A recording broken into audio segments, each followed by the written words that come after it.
The AU accuses Fany Koyode and Festus Keyamo of promoting the spread of fake news during 2023 electioneering campaign. Welcome to Famo Padua TV. If you are joining us for the first time, please like our page. You can also follow us on TikTok and subscribe to our YouTube channel. Yes, like I said, it has been read from the EU's report on 2023 elections that the chieftains of APC promoted fake news during the campaign period.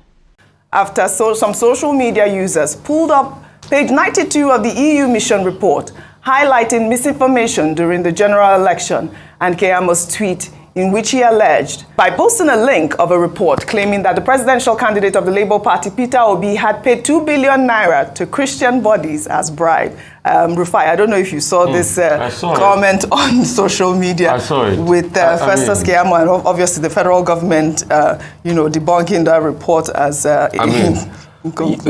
I think my reaction is clear. I don't know what the federal government was, or Mr. Dele Alake, I should say, was debunking about the report. It's obvious they didn't, or was rejecting about the report. It's obvious they didn't read it in detail. That report was explicitly clear.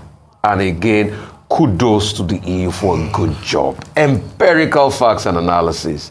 You see, it's obvious to when they read reports like this, they should go and read the methodology.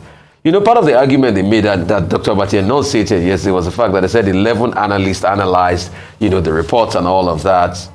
There were some parts of the report that needed analysis based on things that were taken from many sources. So take, for instance, the report talked about how much if political parties spend on campaign online, which you can get those reports from Google AdSense. So those are the empirical facts out there. They also talked about, for all of those that used to abuse Arise TV of bias, the report exonerated Arise TV. We gave 26% coverage to the APC, 26% coverage to the PDP, 19% coverage to Labour Party, which was one of the most balanced coverage. TVC gave 53% to APC coverage. 53%.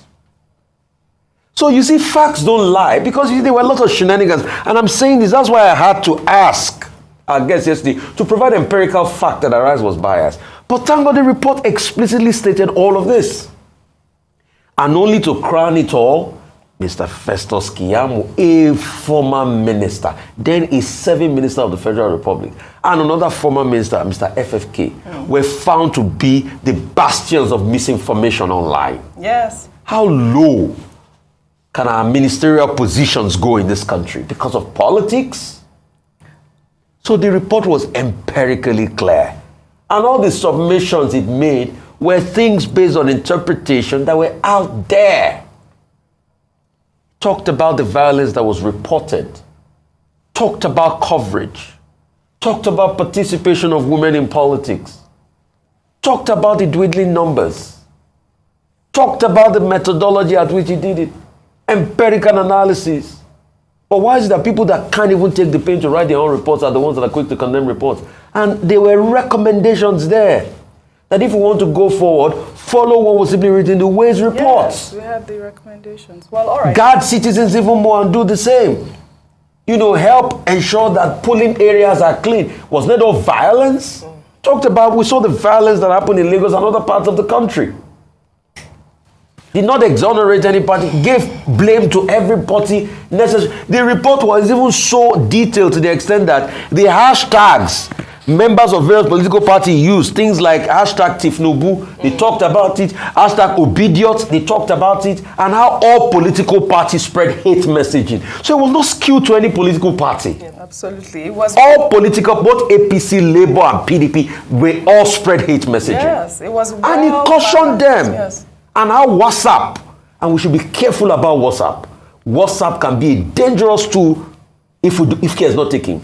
How WhatsApp was used to spread a great deal of misinformation. The report stated everything clearly, not slanted towards anybody. Yeah. And they said they reject, people reject Well, what? Festus Keyamo was trending on social media yesterday. Let me take a tweet from JP, I believe. He wrote, breaking, Festus Keyamo and Fany Koyode made it to page 92 of the EU report for spreading fake news on social media. EU took a screenshot of Mr. Keyamo's fake news tweet. This is a huge embarrassment to the legal profession.